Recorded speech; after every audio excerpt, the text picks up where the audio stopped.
अस्सलाम वालेकुम, मैं हूं रिजवान अशरफ। आज जो पूरे पाकिस्तान के अंदर बहस हो रही है जिस बात के ऊपर, जिस मामले के ऊपर, वो है 27वीं आईनी तरमीम। कि 27वीं आईनी तरमीम आ रही है और 27वीं आईनी तरमीम इसी महीने में, इसी हफ्ते में, इसी महीने में, अगले 24 से 48 घंटे में या अगले 2 से 4 दिनों के अंदर पेश कर दी जाएगी और अगले हफ्ते 10 दिन के अंदर इसको पास कर लिया जाएगा। ये बड़ा कैटेगोरिकली पैगाम जो है वो गवर्नमेंट को पहुंचा दिया गया है। अब गवर्नमेंट के अंदर आपको पता है कि दो इत्तेहादी जमातें मौजूद हैं जिसमें नून लीग और पीपल्स पार्टी है, तो दोनों को पहुंचा दिया गया है। अब जब ये पैगाम पहुंच गया है इनको, तो इनके अंदर एक परेशानी की, तशवीश की लहर दौड़ गई है और इनको समझ नहीं आ रही कि अब इसका सद्देबाब कैसे करें या इसको काउंटर कैसे करें या इसका मुकाबला कैसे करें, इसका तदारुक कैसे करें। क्योंकि ये जो तरमीम की जा रही है 27वीं आईनी तरमीम के अंदर जो शिक्के मौजूद हैं, आर्टिकल्स मौजूद हैं, जो इसके अंदर चीज़ें मौजूद हैं, वो इस निज़ाम के लिए तो ख़तरनाक हैं, लेकिन साथ ही साथ नून लीग और पीपल्स पार्टी के लिए भी ख़तरनाक है और उनको अपने सर्वाइवल की फिक्र पड़ गई है। देर आए दुरुस्त है, उनको अब समझ आ गई है, उनको अंदाज़ा हो गया है कि ये 27वीं आईनी तरमीम किस तरह से हमारी गर्दन के ऊपर जो है अंगूठा रख के करवाई जा रही है, गन पॉइंट के ऊपर करवाई जा रही है। ना सिर्फ ये वाली बल्कि पिछली तरमीम भी इसी तरह से करवाई गई थी। बंदे पूरे करवा दिए जाते हैं, जब मैंडेट की बारी आती है हमें मैंडेट नहीं दिया जाता, चोरी करके दिया जाता है और मखसूस नशिस्तें भी चोरी करके दी जाती हैं। वो सिर्फ अपनी मतलब के लिए, अपनी मर्जी के लिए, अपनी मंशा के लिए, अपने मकसद के लिए। और वो मकसद, वो मर्जी, वो मंशा ये थी कि मौका आने के ऊपर तरमीम करके इस्टेब्लिशमेंट जो है पाकिस्तान के अंदर और ज़्यादा मजबूत हो जाए, ताकतवर हो जाए। तो ये नून लीग और पीपल्स पार्टी को फिक्र पड़ गई है कि अगर ये जो इस वक्त तरमीम आ रही 27वीं आईनी तरमीम, इस पैकेज के अंदर जो शिक्के मौजूद हैं, आर्टिकल्स मौजूद हैं, इसके बाद तो समझे हम अपना खुद हाथ काट के, बाजू काट के, टांगें काट के, पाँव काट के, सर काट के, गर्दन काट के, दिल गुर्दा, हर चीज़ हम इस्टेब्लिशमेंट के हवाले कर देंगे। तो हमारे पास क्या बचेगा? यानी हमारी मौत, सियासी मौत हो जाएगी। तो हम तो सिर्फ डमियाँ रह जाएंगे। ऑलरेडी ये एक डमी के तौर पर काम कर रहे हैं, ऑपरेट कर रहे हैं, लेकिन चले थोड़ा बहुत इनके पास अभी भी मार्जिन है, लेवरेज है, जहाँ पर ये खेल सकते हैं, अपनी बात कर सकते हैं। लेकिन इन तरमीम के बाद तो आप समझे नामुमकिन वाली बात हो जाएगी कि फिर इनकी बात सुनी जाए, इनकी बात मानी जाए और इस्टेब्लिशमेंट ऐसे कंट्रोल कर लेगी इनके ऊपर,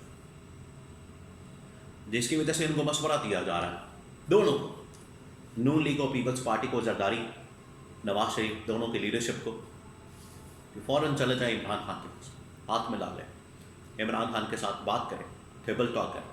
ये पहले भी मशवरा दिया गया नवाज शरीफ को कि ये राइट टाइम है, ये बड़ा नादर मौका कि आप जाएँ इमरान खान के पास, उसके साथ हाथ मिला लें। तो ये जो इस्टेब्लिशमेंट का रास्ता हमेशा के लिए रोका जा सकता है। ये नवाज शरीफ को पिछले दिनों मशवरा दिया गया था, अब एक बार फिर दोनों को मशवरा दिया जा रहा है, नून लीग की लीडरशिप को, पीपल्स पार्टी की लीडरशिप को, नवाज शरीफ को और आसिफ जरदारी को, कि ये वो राइट टाइम है। अगर आप इनके पास चले जाते हैं, इमरान खान के पास, पीटीआई के पास, तो इसका तदारुक हो सकता है, वरना फिर आप गए। अब मामला क्या है? ये जो पूरी मैंने आपको बैकग्राउंड बताई है, एक तमीद बांधी है और पूरा मैंने आपको बताया है कि किस तरह से इनको परेशानी लग गई है और इसके अंदर क्या तजावीज़ आ रही हैं। मामला क्या, मसला क्या है, इनको क्यों परेशानी लग गई है और ये जो तरमीम आ रही है इसके अंदर ऐसी कौन सी बातें हैं, वो 2-3 चीज़ें मैं आपके साथ शेयर करता हूँ। नंबर 1, ये जो आर्टिकल आ रहा है 243, बहुत अहम तरीन आर्टिकल है जो इस वक्त मौजूदा है और इसके अंदर जो तरमीम की जा रही है। और मैं आपको एक और बात बता दूँ, मैं आपको एक और ख़बर दे दूँ, ये 27वीं आईनी तरमीम तक मामला नहीं रुकना इस बार मामला जो है वो इससे आगे जाना है और मामला जाएगा 28वीं तरमीम की तरफ। ये 27वीं आईनी तरमीम हो जाए, उसके बाद 28वीं तरमीम भी आएगी, इनको लेने देने पड़ जाएंगे, लेने के देने पड़ जाएंगे। ये फिर मुंह छुपाते फिरेंगे, जान छुड़ाते फिरेंगे, भागते फिरेंगे, दौड़ते फिरेंगे, लेकिन इनको रास्ता नहीं मिलेगा। अब आ जाए 243 आर्टिकल जिसका मैंने जिक्र किया। ये वो आर्टिकल है जिसकी वजह से गवर्नमेंट के पास, हुकूमत के पास के इख्तियार है, पावर है, अथॉरिटी है। एक तो सुप्रीम कमांडर की जो सदर के पास है, उसके बाद वज़ीर आज़म के पास है कि तमाम सर्विसेज चीफ की तैनाती, उनकी अपॉइंटमेंट, पाकिस्तान के अहम तरीन इदारों की अपॉइंटमेंट, आर्मी की, नेवी की, एयरफोर्स की, ISI की, यहाँ पर टॉप लेवल की जितनी अपॉइंटमेंट्स होती हैं वो सारी की सारी गवर्नमेंट के नोटिफिकेशन जो होती हैं, उस सारी की सारी इवन के इदारों के अंदर, इलेक्शन कमीशन ऑफ पाकिस्तान और बाकी इदारों के अंदर जितनी भी तैनातियाँ होती हैं, चले वो तो एक बिल्कुल सेपरेट इशू है, लेकिन जो इस्टेब्लिशमेंट रिलेटेड मामला है वो स्पेसिफिकली ख़ास तौर पर आर्टिकल 243 के अंदर मेंशन किया गया। दो आर्टिकल है 243, 245। इसके अंदर तरमीम करके ये जो इनके पास पावर है, इनसे लेके इस्टेब्लिशमेंट अपने पास रखेगी, इनके ऊपर जो है वो एक ओहदा क्रिएट कर दिया जाएगा। इस्टेब्लिशमेंट के ऊपर कमांडर इन चीफ का हो सकता है, सुप्रीम कमांडर का हो सकता है, चीफ ऑफ डिफेंस स्टाफ का हो सकता है, कोई भी इस किस्म का नाम देके तो एक टॉप का ओहदा बना दिया जाए जो कि तमाम की तमाम आर्म्ड फोर्सेस, तमाम की तमाम जो फोर्सेस हैं उनको तमाम के मामला देखें, उनको ऊपर से एक कोऑर्डिनेटेड एफर्ट के ज़रिए कंट्रोल किया जाए, वहाँ से ऑपरेट किया जाए। और फिर उसके बाद अहम तरीन मामलात इस्टेब्लिशमेंट के, फौज के, उनके आना जाना, इंटरनेशनल लेवल के ऊपर तमाम के तमाम एंगेजमेंट्स, वो तमाम चीज़ें वो गवर्नमेंट के कंट्रोल से निकल आएंगी। तो इनको पता है कि हमारा जो थोड़ा बहुत कंट्रोल उधर है इन आर्टिकल्स के ज़रिए वो भी फारिग हो जाएगा। उसके बाद इनको ये भी पता है कि इदारों के अंदर तैनातियाँ, इदारों के सरबराहों की तैनातियाँ, फिर उसके बाद NFC अवार्ड के अंदर शेयर जो सूबों को चला जाता है, ये भी अगर वापस आ जाता है इस्टेब्लिशमेंट के पास, तो ये एक किस्म का वफाक के पास आ जाता है, तो वफाक से इस्टेब्लिशमेंट के पास चला जाएगा, तो हमारे पल्ले कुछ नहीं बचेगा। तो इनको फिक्र लग गई है।